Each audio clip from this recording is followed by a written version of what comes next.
Dialogue onirique. Le désir du néant a conduit plus d'un homme à songer, or que le sommeil ne venait pas, aux infinies douceurs de son propre trépas.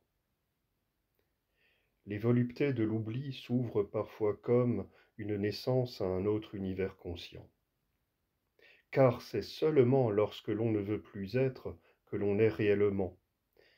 Ainsi déficient, je descendis malgré moi dans le gouffre traître, comme nageant parmi les laves corrosives, tandis que ma chair fondue semblait me quitter, à mesure que j'allais par l'immensité d'un cratère où m'englobaient formes primitives les cercles mystérieux de la métempsychose.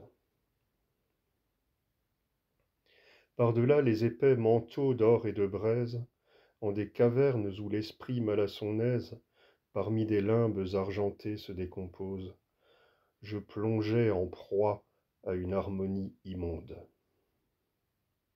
Tout n'était que notes et rythmes affolés d'un agencement trop dément pour notre monde, ainsi qu'un clavecin en spasmes effilés, plus éloquent que les stances d'Anacréon, où, tel un orgue au vent transpire interminable, pliant l'espace-temps comme un accordéon.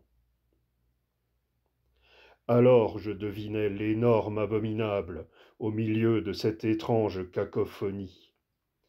Était-ce un fœtus, un monstre céphalopode, la forme inachevée, anormale et honnie d'une phalène dont la vague angoisse rôde? Je ne sais précisément ce que nous nous dîmes, conversant en esprit au fond des noirs abîmes. Mais cette rêverie sublime, hors que j'oublie, me laisse à cet instant comme une nostalgie. Joël Gicy.